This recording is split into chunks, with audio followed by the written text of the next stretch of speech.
Ever since its introduction in Halo 3, armor customization has become a staple in Halo's multiplayer experience. With each new game, new variants of the famed Mjolnir armor have been released, both defining and redefining what a Spartan looks like, and more importantly, what your Spartan looks like. Now it goes without saying that not all armor is created equal. Some variants live on in infamy, while others reside in the dark corners of our mind. What's going on, everybody? I'm Ascend Hyperion, and with Halo 6 currently in the works, and now that I'm finally at a level where I almost have all the armor in the game, I'm going to share the top 5 helmets I want to see make an appearance in Halo 6. For this video, we're going to stick to helmets that have only appeared in Halo 5, and we'll be excluding those that belong to main characters in campaign, since their reappearance is practically guaranteed.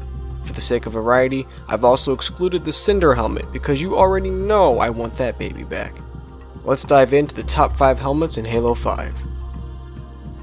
Starting us off is the Anubis helmet. Anyone who's played Halo 5 might remember Anubis as the first cool helmet you actually unlocked. The base version is only a common level wreck, and it is essential to the fashion of any Halo 5 newbie. Being derived from the Egyptian god Anubis, the helmet resembles a canine in design, but with an awesome 25th century flair. Its geometry is almost reminiscent of Halo 3's Scout, but with a much larger visor that sports some killer geometry of its own. This helmet was actually the first one to come to mind when making this video. Next we have the Cypher helmet. If you weren't familiar with this one already, you might recognize it from the cover of the recent Halo book, Legacy of Onyx.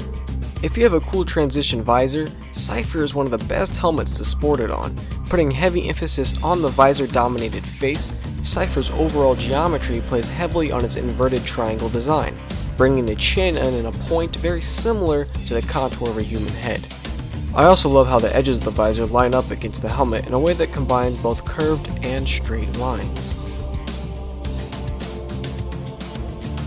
The Marauder helmet is an example of a Halo 5 design that would go extremely far with a slight retexture.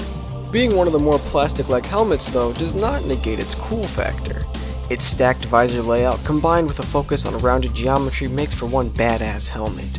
It projects a sense of space exploration and in my opinion would have been great for the face of a protagonist in the series.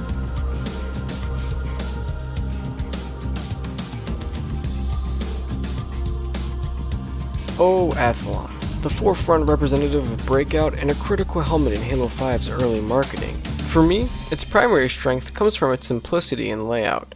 Of all the wild and crazy helmets made for Halo 5, this one in particular is rather low profile. In certain lights, it almost looks like a midpoint between certain versions of the military police variants seen in previous titles. One can perhaps envision Athlon as the riot police gear. Now, this one might turn some heads. I've included the Mako helmet on my list, but specifically the Thonic variant. Now, hear me out. Each Halo title since Halo 3 has introduced an over-the-top helmet, if you will. Halo 3's Hayabusa, Reach's skull-faced EVA, and Halo 4's Fotis. While Halo 5 itself seems to have more than one over-the-top helmet, Mako Thonic is possibly the best in terms of design and lore friendliness. The base helmet is rather simple, being visorless like Gungnir, and sporting a wraparound element. The Thonic version has a super cool shark teeth design painted on it, a warm callback to the Halo 3 flamethrower. Overall, the helmet is fun without being overly aggressive or outlandish. For me, it fits rather nicely among the other over-the-tops mentioned prior, and I hope you consider that comparison. Well, that does it for this video.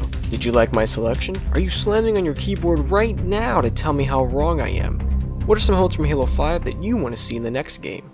Drop comments below, subscribe to the channel if you have not, and follow me on Twitter. Until next time, I'll catch you guys later.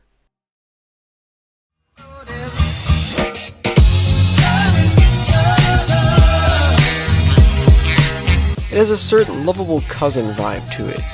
For me, its primary strength, that's a stupid line. Lovable cousin? What?